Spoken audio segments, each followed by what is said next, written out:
I still remember the morning when the sirens stopped. For months, their sound had become part of my life. It was the sound that meant fear, danger, and loss. But that day, there was silence. I woke up and waited for it to start again, but nothing came. The air felt too quiet. I did not feel peace, only confusion. I was sitting by the small window in the building where I now lived. The glass was cracked, and the street outside was almost empty. It was not the city I knew. Everything looked gray and broken. People walked slowly, like they were afraid to move too fast, as if the noise might return. Before all this, I had another life. I had a home, a job, and friends. I used to wake up early and drink coffee by the kitchen window. I worked in a small art gallery near the river. My life was not perfect, but it was mine. I had plans for the future. I wanted to study again. I wanted to travel. But when the war came, everything changed. I left my home one night with a small bag and a photo of my parents. I did not know that I would never go back.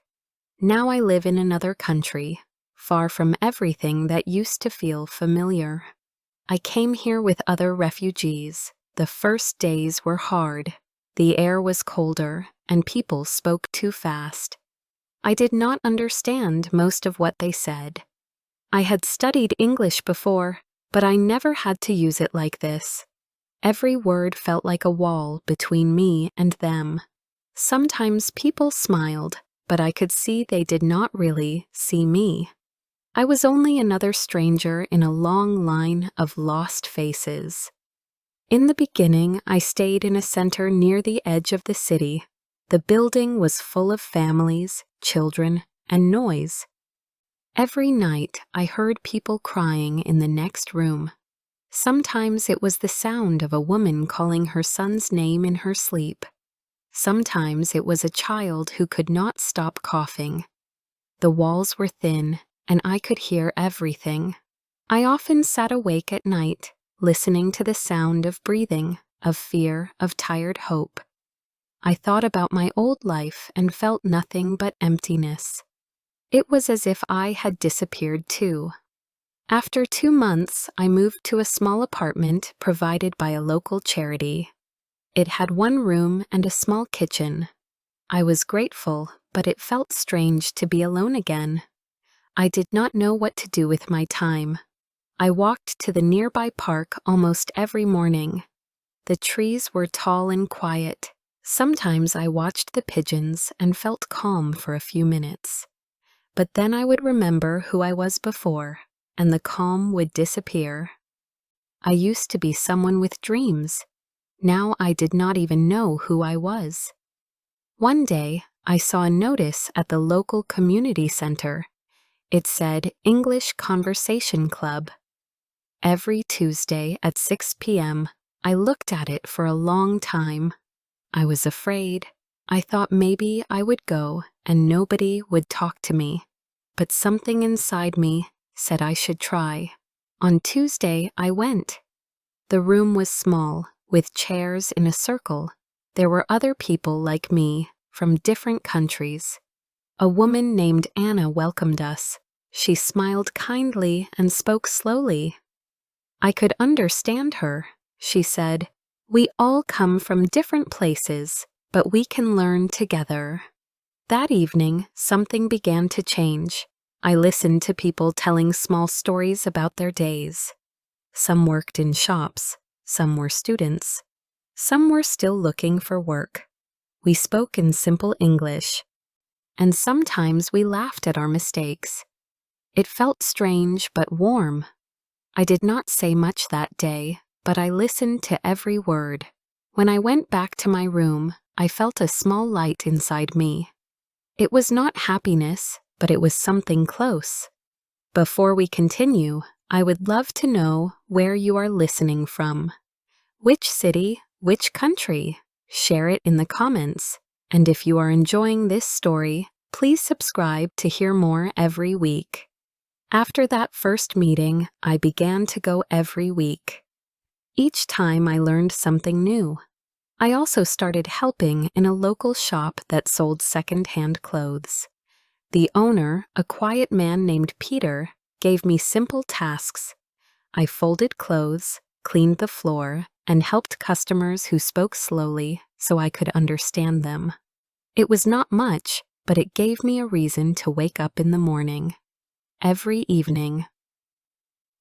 When I walked home, I looked at the sky. It was often cloudy, but sometimes I could see the soft pink light before sunset.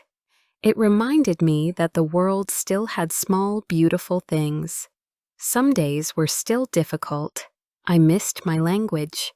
I missed the sound of home, the smell of the food I used to cook, the laughter of my friends.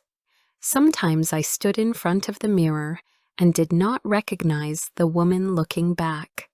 My eyes looked older, my face tired.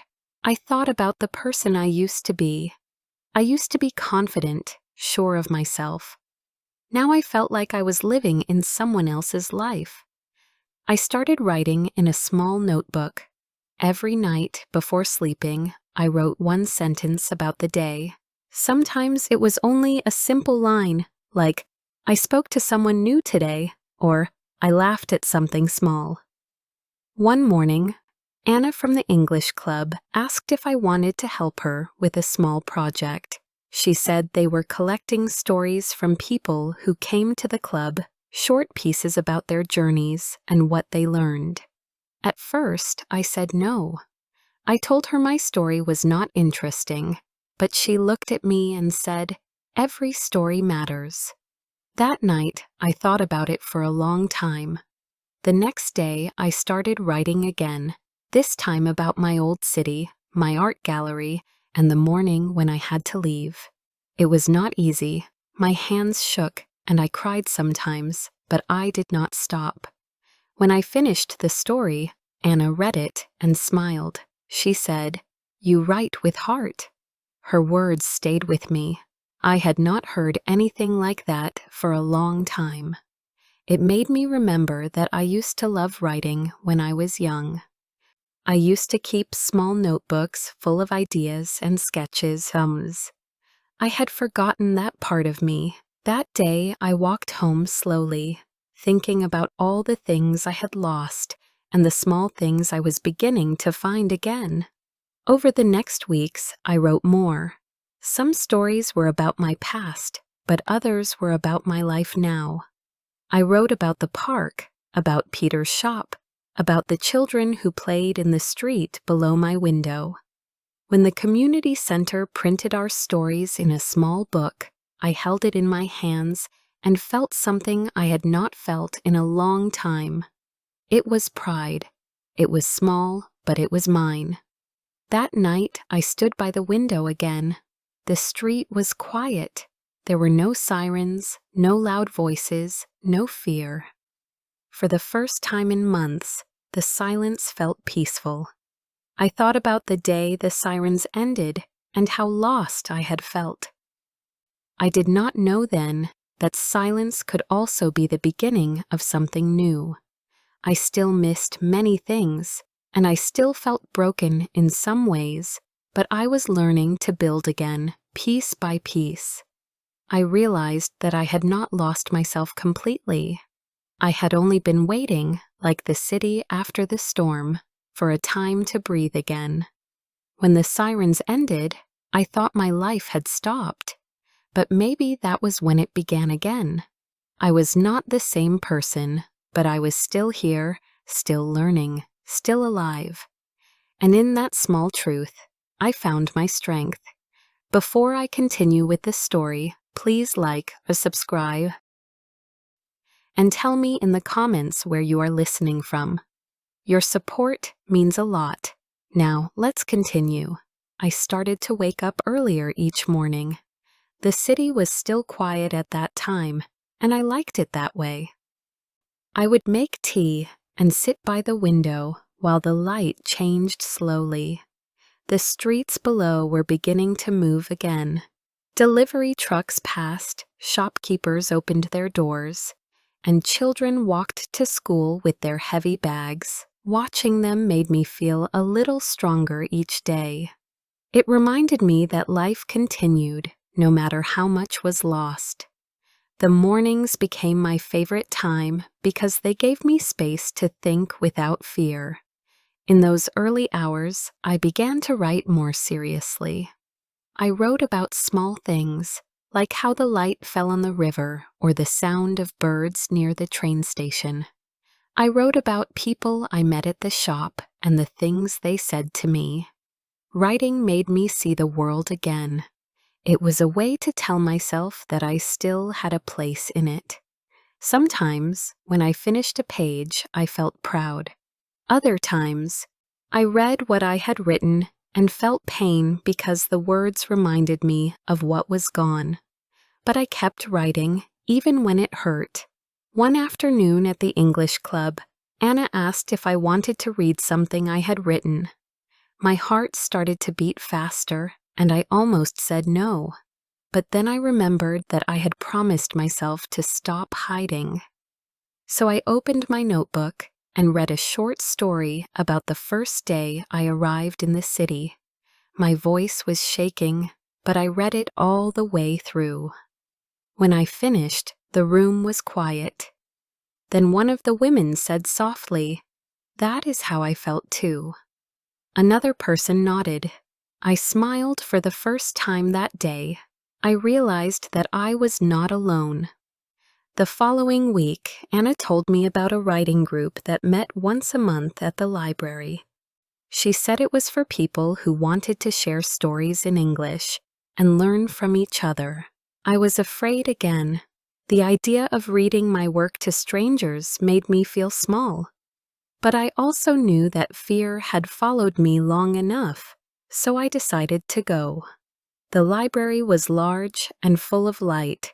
When I arrived, I saw a few people sitting around a table with notebooks and pens. They welcomed me warmly. There was a woman named Sophia from Spain, a young man called Marek from Poland, and an older man named John, who had lived in this city his whole life. They spoke slowly and kindly. We read short pieces, gave feedback, and drank tea. When it was my turn to read, my hands shook again, but I managed to do it. When I finished, John said, "You have a quiet power in your words." I thanked him and looked down, trying not to cry. That evening I walked home through the city center.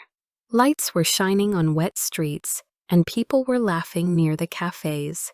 I listened to their voices and thought about what John had said. Quiet power.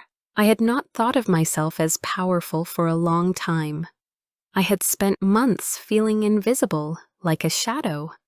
But maybe he was right. Maybe the power was in surviving, in keeping on, in choosing to speak again. The next few weeks passed quickly. I spent more time at the shop and helped Peter organize a small corner with donated books.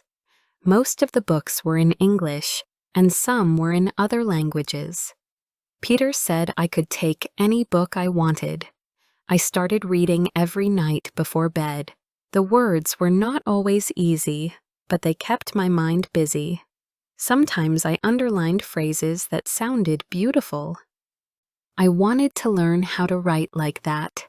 Reading became a kind of medicine for me. One afternoon, Peter asked if I wanted to help him paint the back wall of the shop. It had old stains from years of use. We spent the whole day cleaning and painting. We worked quietly, and sometimes we talked about small things like music and weather. At one point, he said, "You are good at this. You make the place brighter." I smiled and said, "Maybe the wall is brighter, not me." He shook his head. "No," he said, "you bring something peaceful." I did not know how to answer. I was not used to hearing kind things, but that small comment stayed in my heart. In the evenings, I often thought about my family. I wondered if they were safe, or if they had found new lives like I had tried to do. I sent messages to old friends, but not everyone replied. Some numbers did not work anymore. Sometimes I felt guilty for surviving, as if I had no right to start again while others were still lost. But then I remembered what Anna had said, every story matters. Maybe my story could help someone else. That thought made me keep going. One Sunday, I went to the park where I used to sit in the early days. The trees were full of leaves now, and the air was soft and warm. I sat on a bench and opened my notebook. A child was playing nearby, and an old man was feeding birds. I wrote about them. Then I wrote about myself, about how much I had changed. I realized that I no longer felt like a stranger in this city. It was not home yet, but it was no longer foreign. A few days later, Anna told me that the local community magazine wanted short personal stories from immigrants. She said I should send something. I laughed at first because it sounded impossible. But she looked at me with her calm eyes and said, "You can do it." That night, I stayed up late writing. I wrote about the morning when the sirens ended and how I felt empty, but how slowly, through small moments, I started to feel alive again. I finished it at 2 in the morning and sent it before I could change my mind. 2 weeks later, I received an email from the editor. They wanted to publish my story. I read the message 3 times to be sure I understood. I could not stop smiling. The next day, when I saw my story in print with my name below the title, I felt something new inside me. It was a mix of pride and disbelief. I showed it to Anna and Peter, and they both hugged me. Anna said, "This is only the beginning." After that, I started to believe that maybe I could become a writer again, not like before, but in a new way. I began to write small pieces for local websites and newsletters. Each time, I tried to use simple English, but I wanted every sentence to feel true. I wrote about memory, kindness, and starting over. People sent me messages saying that my words touched them. It felt strange to think that my pain could bring comfort to others. But maybe that is what healing means, turning pain into something that can help someone else. One day, while walking to the shop, I saw a group of young students painting a mural on a wall near the train station. It showed hands reaching toward each other, different colors and shapes, all connected. I stopped and watched them. One of the students smiled at me and asked if I wanted to add something. I hesitated, then took the brush and painted a small yellow sun in the corner. It was not perfect, but it was bright.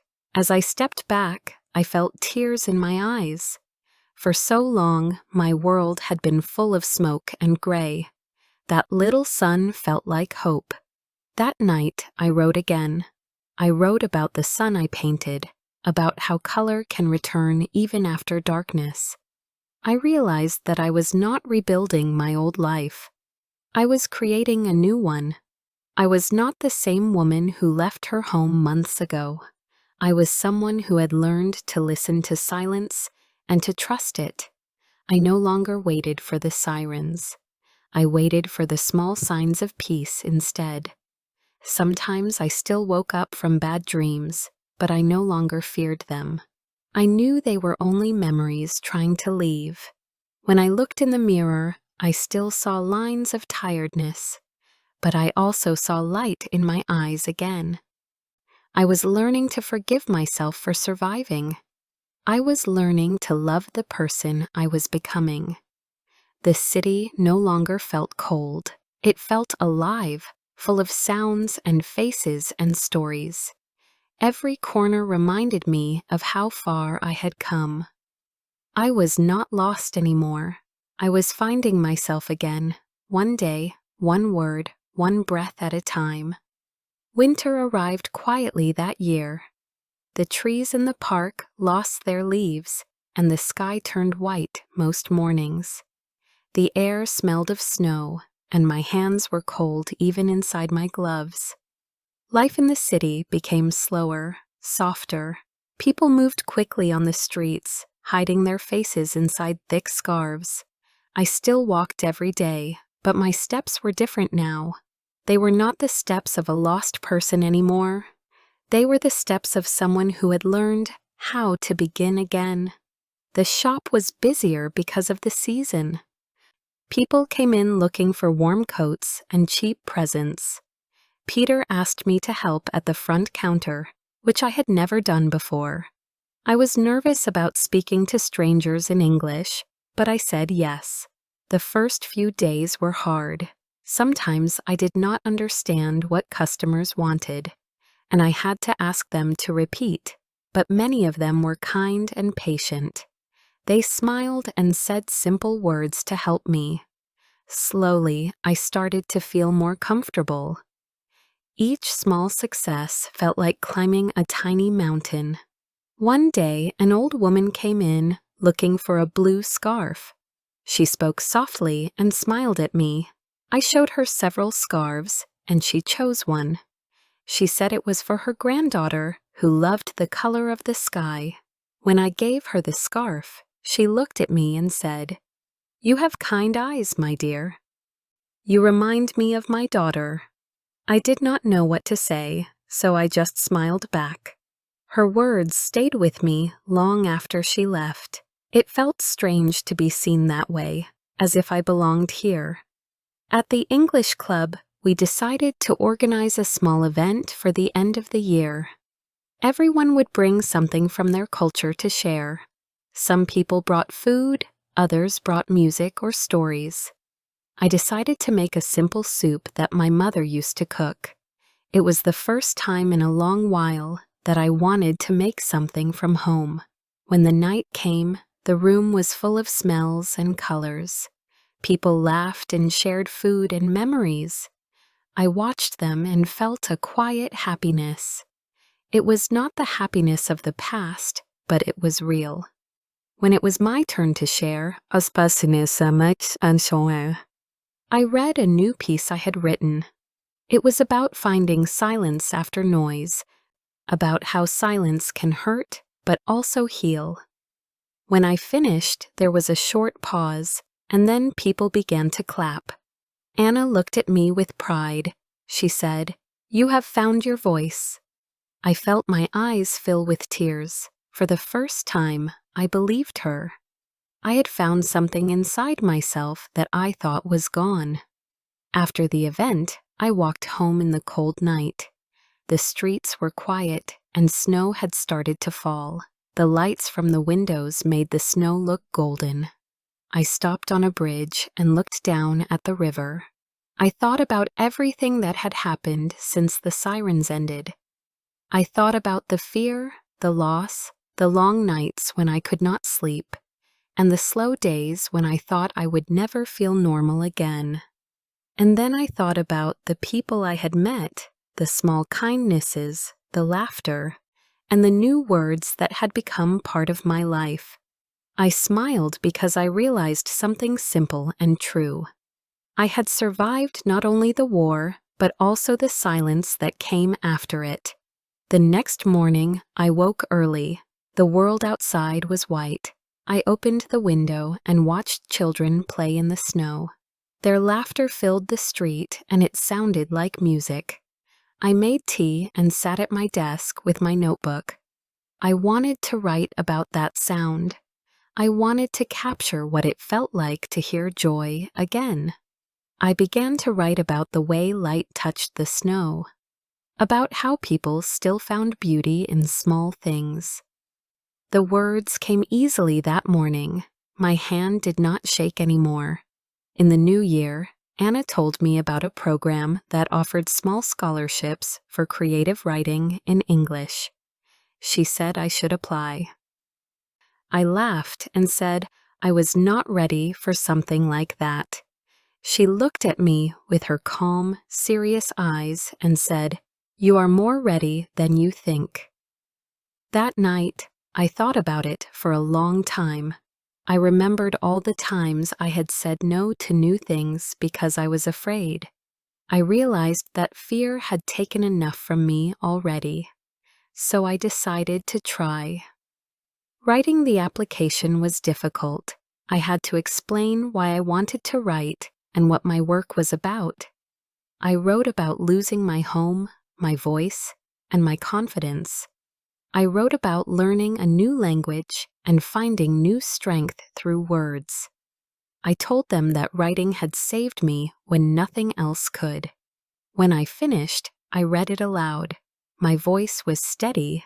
I sent it before I could change my mind. Weeks passed, and I almost forgot about it. Then one evening, I opened my email and saw a message from the program. My hands were shaking as I clicked on it. I had been accepted. They said my writing showed honesty and heart. I read the words again and again. I could not stop smiling. It was not about success or a prize. It was about something deeper. Someone had read my words and understood them. They had seen me. The first class was in a quiet room at the university. I was nervous when I arrived. There were about 10 of us. Some were young students, others were adults like me. The teacher, a woman with short gray hair, spoke clearly and kindly. She said, "Writing is about truth, even when it hurts. It is about finding the voice that belongs only to you." Her words stayed with me. Over the weeks, I learned new ways to write. I learned how to tell stories that showed hope, even in pain. I met people who listened, who shared their own struggles. We were different, but we understood each other. Every class made me feel stronger. I was learning, but I was also healing. Sometimes I stayed after class and walked around the campus. I liked the sound of students talking, the smell of coffee from the cafe, the sense that life was still full of possibilities. One afternoon, after class, the teacher asked me to stay. She said she wanted to talk about my latest piece. It was a short story about a woman who moved to a new city after losing everything. The teacher said, "It is a beautiful story. You have turned your pain into something others can understand." I thanked her quietly. As I left the room, I felt light inside. I was no longer afraid of my own story. The days grew longer again, and the snow began to melt. The trees in the park showed new green buds. One morning, while walking to the shop, I stopped by the mural I had helped paint months before. The yellow sun I had made was still there, bright and warm. People had added new colors, more hands reaching out. I touched the wall and felt a deep peace. That small sun had become part of something bigger, something alive. It reminded me that I, too, was part of something again. I still missed my old home, and I still thought about the people I lost. But I no longer felt broken. The memories were softer now. They were part of me, but they did not control me. I had learned that healing does not mean forgetting. It means remembering without pain. It means being able to look back and still move forward. One evening, as I watched the sunset from my window, I realized that I had stopped counting the days since the sirens ended. The sound of fear had been replaced by the sound of life. The city below me was full of movement, laughter, and noise. It was the kind of noise that makes you feel alive. I thought about all the people who had helped me on my journey. Anna, Peter, my teacher, the kind strangers who smiled at me when I did not know their language. They had given me small pieces of courage when I had none. I picked up my notebook and wrote the final line for that day. When the sirens ended, I thought the world had ended too, but it was only beginning. I closed the book and felt calm. The silence that once frightened me now felt gentle. It was the silence of peace. I turned off the light, lay down, and listened to the quiet sounds of the city. Somewhere outside, a car passed. A dog barked once and stopped. The world was still moving, and so was I. I was not the same woman I had been before, but maybe that was the point. I had lost myself once, but now I had found someone new, someone who could love the world again, even with its scars. Someone who could stand in silence and call it home. If you liked my story, please like, comment, and share.